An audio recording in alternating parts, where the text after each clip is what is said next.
Hello and welcome. Thank you so much for joining me on my program. I appreciate you wherever you are connecting from. If you are joining me from any part of the world, I thank you very much for your contributions on this channel. Please kindly subscribe if you have not subscribed, and also click the notification bell so that you'll be notified each time I upload a video. You will be among the first to receive it. In this channel, I bring information to your doorstep. I bring news from all channels, from every angle. Things that have to do about the world, things that have to do about Africa, more especially Nigeria. I bring it to your doorstep. Some information that you ignore, some information that you cannot be able to come across, I look for them, I bring it to your doorstep for you to see. Every video you see on this channel is for educational purpose.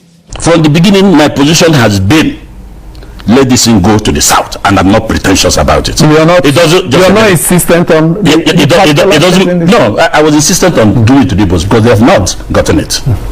That's based on patriotic position, something that will bring peace, equity, and justice. I never pretended. I started 2 years ago. Okay, it has eluded the Igbo'S in those two parties. If you give Tinubu, Igbo'S still believe that he should be in the south. But Igbo'S still have some chance in the APC. No, that's what I'm saying. I'm giving you an example. For example, you have some chance in the APC, but you have to consider the weights. That's why I told you I don't deceive myself. Who has the weight of Tinubu in APC? North and south.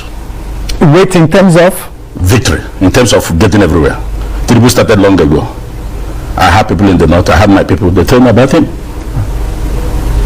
I'm not doing his work. I've never spoken to Tinubu since I left chairmanship of Labour Party. I've never seen him. But I talk things best as it is. So, if it is to go to the south, you have another strong candidate that has come the Senate president. So they'll slug it out.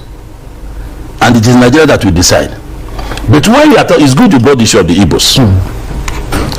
Igbo'S invested their political capital in PDP since 1999. They've never wavered. And it is in the constitution they waited patiently. I was looking at one of the interviews I granted many years ago when this issue of Igbo leadership and all that. I said, no, Igbo'S, you should be patient. South will even get presidency before you. That was before Goodluck Jonathan. That was before Goodluck Jonathan. I said, South will get presidency. You will be the last to become the president. I said it many years ago. Why did you reach that conclusion? Because I analyzed it. Igbo'S are the most hated tribe in Nigeria. People will tell you, why are you talking like that? They are the most hated tribe in Nigeria. Even those that will pretend they hate them. And why do they hate them? It's because they cannot compete with them. It's because they know they will do it better than them. Because they know that they will face it. All those frivolities in governance, still here, still there, they will block it.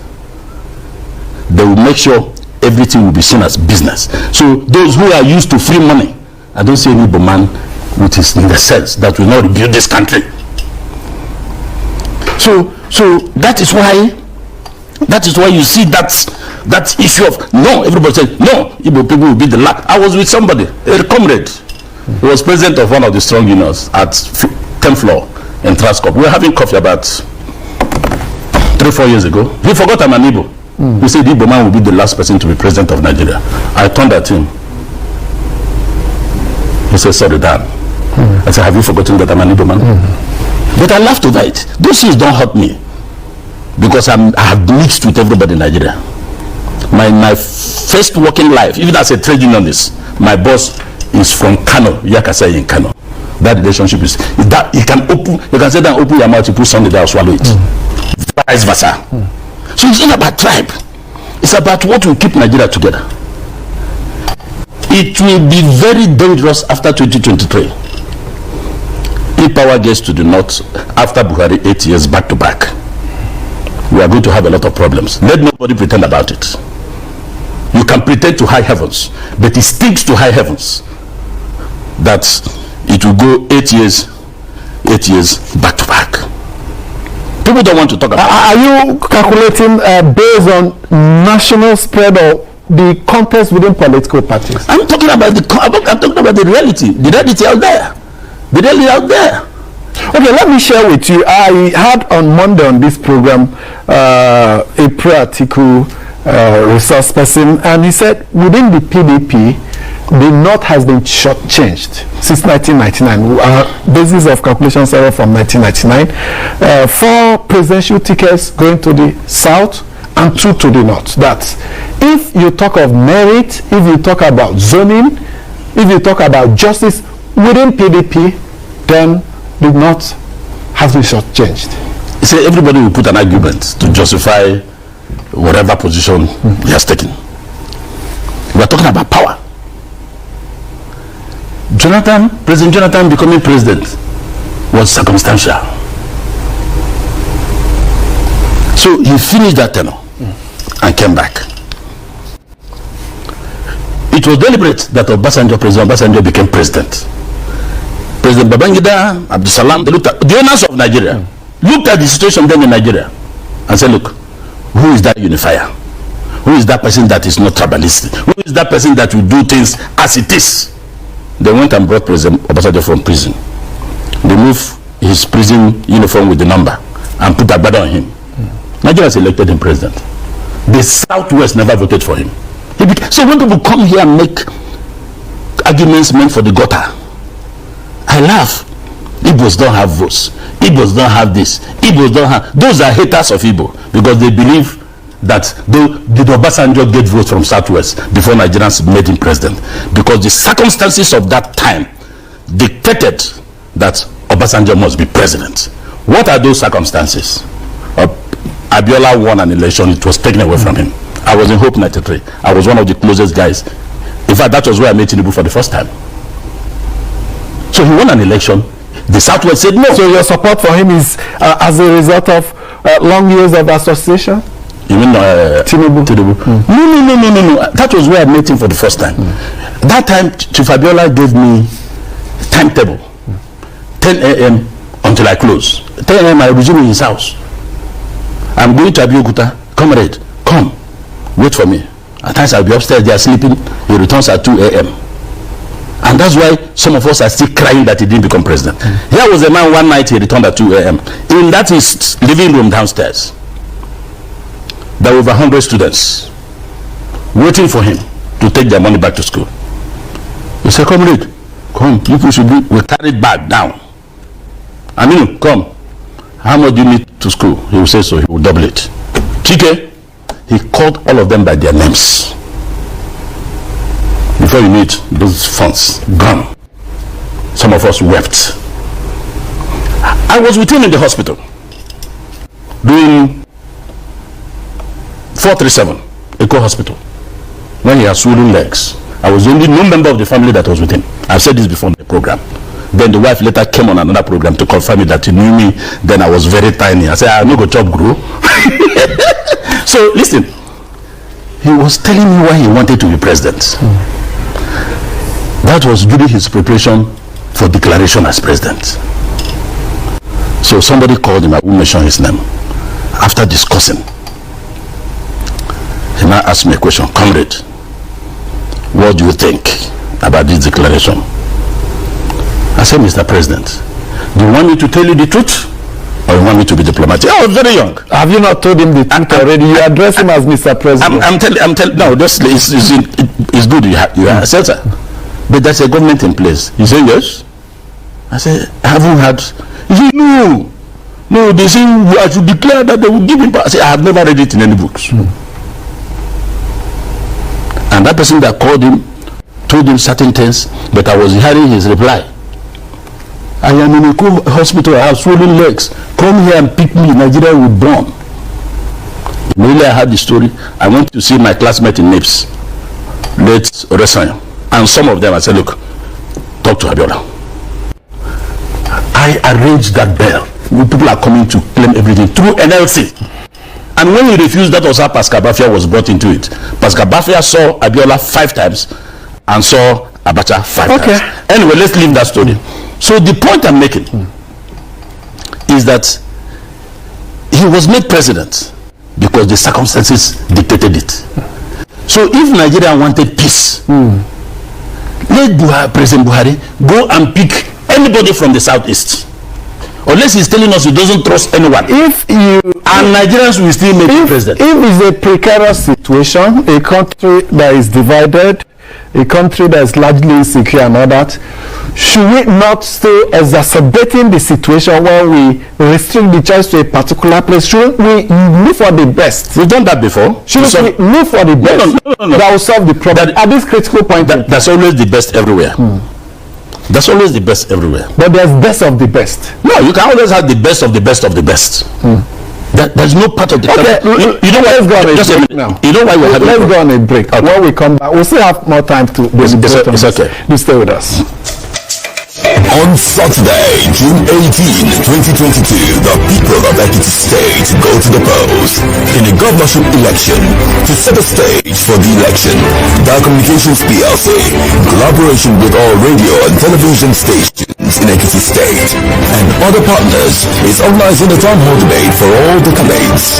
The town hall debate, which comes up on Tuesday, June 7, 2022, will be in both English and Yoruba.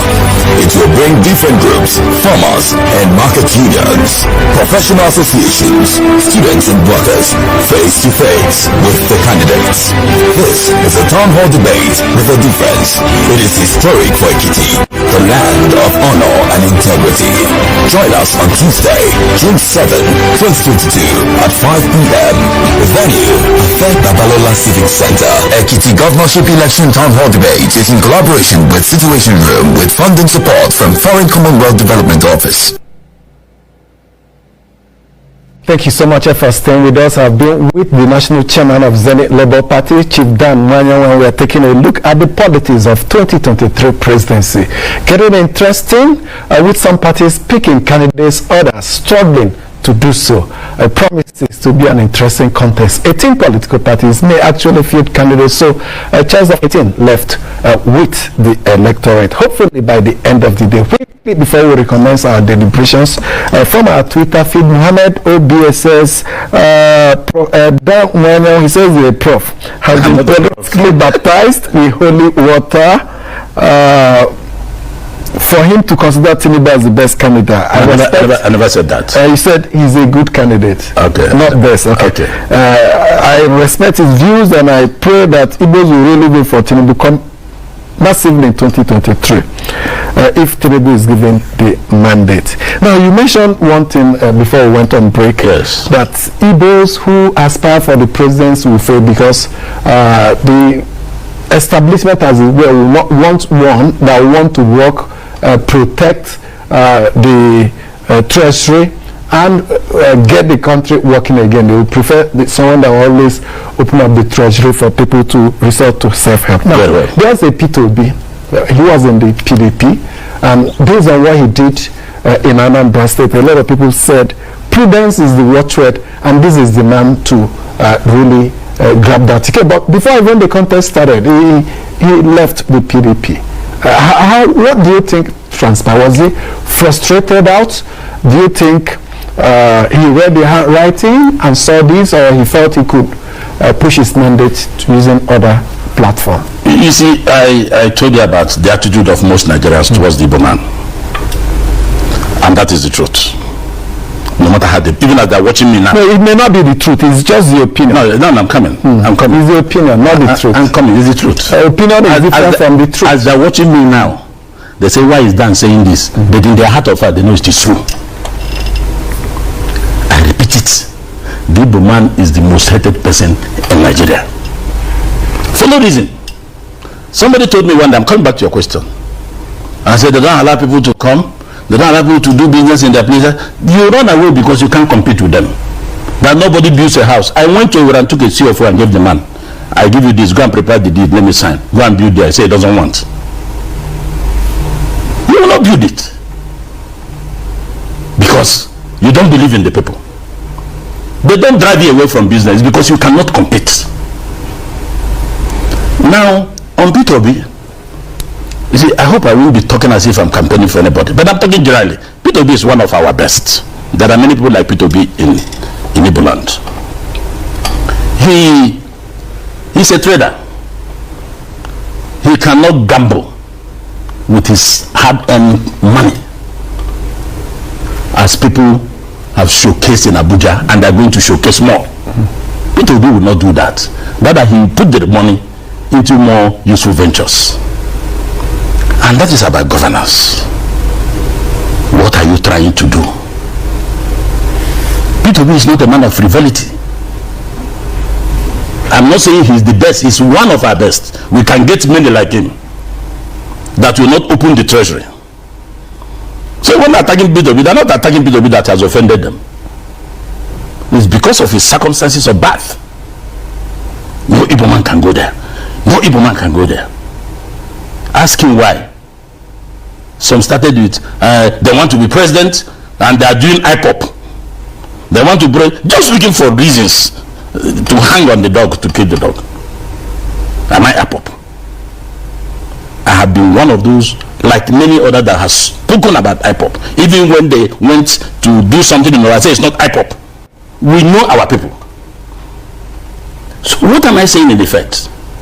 What I'm saying is, he has left frustration. He has seen the handwriting on the wall. And not that he doesn't have money. I tell you, P2B would have spent about 5-10 billion there and get more votes. But P2B will not do it. He has it to spend and he will not remember it. That is the thinking of an Igbo man.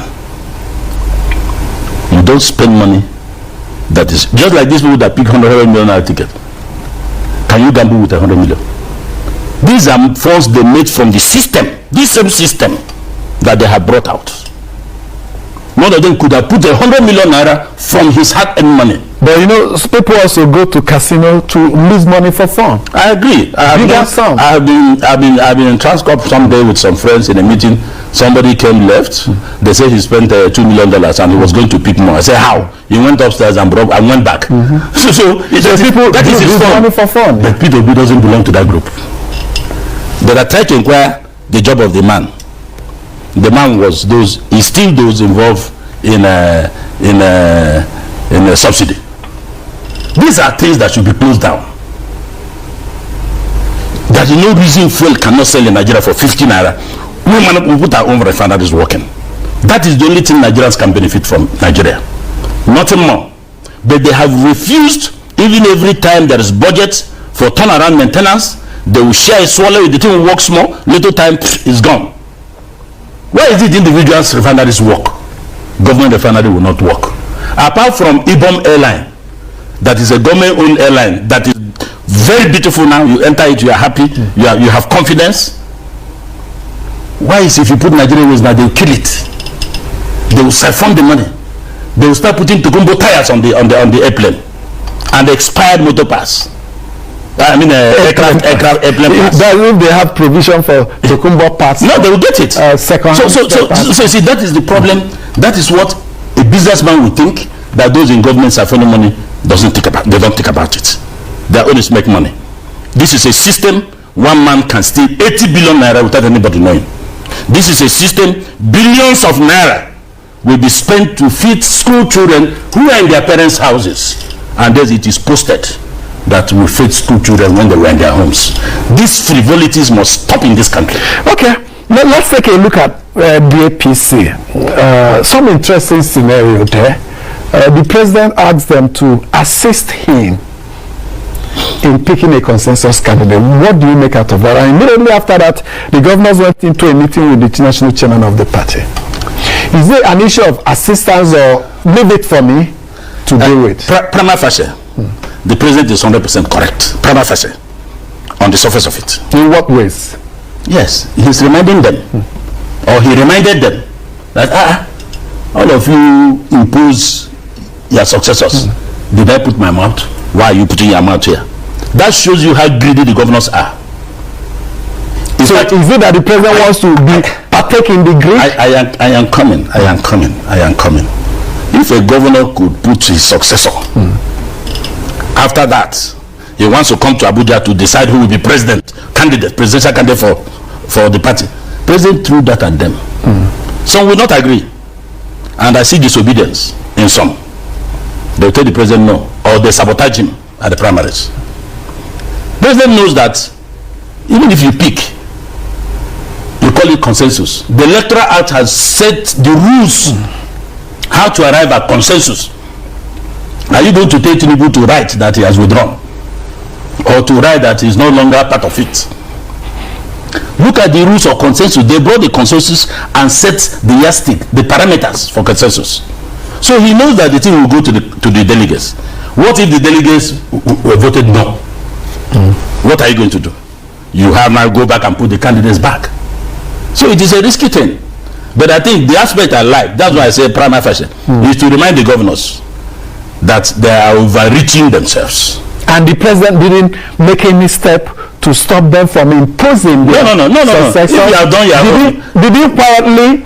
Because if you see a crime or a misdemeanor being committed and you do nothing about it, you're an accessory to that crime. Is it if the president is aware that the governors implanted their successor, which some people consider anti-democratic, should he now beat his chest and say, you did it, I want to do it? Is it a question of your Mercedes is bigger than mine? Or my Mercedes is bigger than yours? You see, that's why when I heard it, I said, this is President Buhari. He just reminded them something. And that's why I say he's 100% correct. You have done your own. Allow him to do his own. Even though his own, you have to execute it. President Buhari was not in a position to influence anything in their states. So that's why I told you. But he's in a position to speak up. Liken it to a father at home that sees the children stealing from the soup pot, collecting meat. He keeps a blind eye. And when the chicken is in there, he goes to steal the chicken too, because you have been stealing. Is that the role of a father? Someone who should be the conscience of the nation and protector of the house. No, you're oversimplifying the matter. You're oversimplifying the matter. I'm not saying it is right. And that's why I say prima facie. It's good he reminded them of what they did. But they will still go through the process of selecting a presidential candidate. It's great. And that is part of what we have in this country. Nobody is ever satisfied with what he has. Nobody. They want to steal more. More. At the detriment of the people. At the detriment of the young people. At the detriment of the youths. At the detriment of our infrastructure. The money that we have buried here and there can turn Nigeria, every state capital, at least to look like Abuja. That is the problem. That is the problem. If you say, they say, why is he talking like that? There are governors that are working. I am not ruling that, and also none of them. There are governors that are working. And those governors should be encouraged